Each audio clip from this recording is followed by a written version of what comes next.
Dear friends, today in the morning class we have discussed about a medical negligence case. It is relating to 2013 examination, question number is 18. Actually, we could not find the relevant case law in the morning. Now I have traced the case law. I wanted to explain you about the same. So the brief facts of the case are that the woman was a female labor and she was admitted in a private hospital for a tubectomy operation. You may be knowing that she is already having 10 children. She doesn't want any more pregnancy. So she admitted herself in the hospital. The doctor conducted surgery on her. So she walked out happily thinking that she would not get pregnancy once again. But after 6 months, I think, she was once again impregnated. That is, she became pregnant. Now she filed a case against the medical officer for medical professional negligence. So the problem is whether it comes under medical negligence or not, right? So the issues should be discussed in detail. Here the brief facts already I think you know. Then the issue is only one here, whether there is any negligence on the part of the medical officer.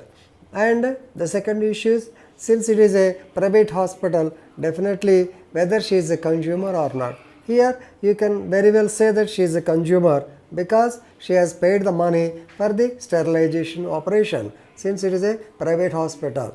Now, as regards the issues, you have to mention the case of Indian Medical Association versus VP Shanta, 1995 case. There it was clearly decided as to who was a professional. A professional is one who is, number one, having requisite skill. The second one is that she has a duty of care.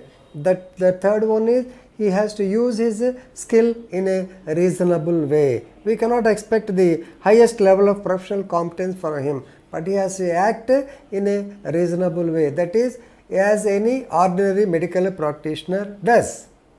Okay, right, this much you can write.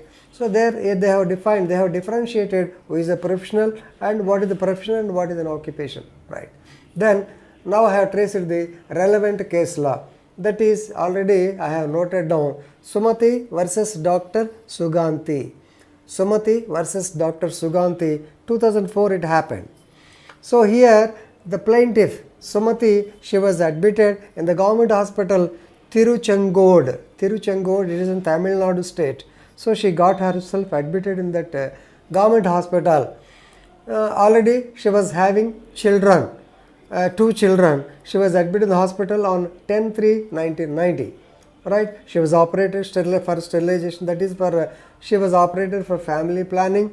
Then she went away from the hospital. But to her surprise, on 22/11/1991, 22/11/1991, I think, okay, date will be clarified later. So she once again got pregnancy.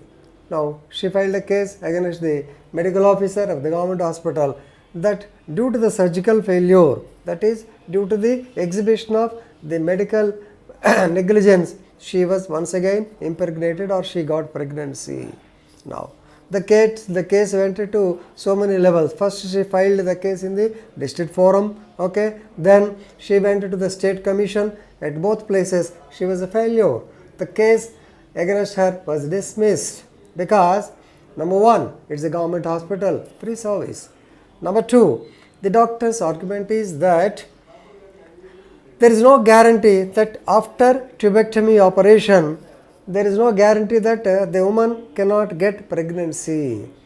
In the medical dictionary or according to the medical world, it is an approved fact that if the fallopian tubes if they are not indicated, not given by the medical officer, it gets loosened, then definitely she will get pregnancy. And there is no guarantee that the fallopian tubes, normally what the doctor does is he will direct the fallopian tubes in some other way, or he will tie a knot to it. Like that she might have done. Anyway, it's a failure. So she argued that there is no guarantee that she will not get pregnancy. The second argument is that this woman, even though the Sumati, even though she was advised to consult the doctor after 2 or 3 months, this woman did not go. The pregnancy took place after 18 months. So, I am not held responsible, the doctor said.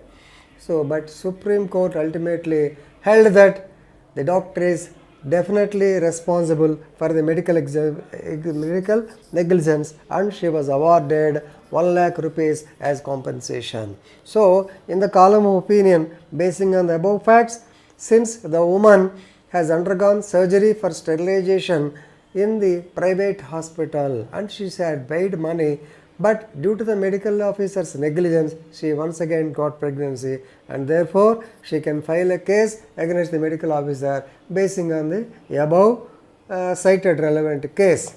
Okay, I am sending the draft material also. I think if my handwriting is not that legible, if you get any doubt, you can contact me tomorrow in the class. Thank you very much.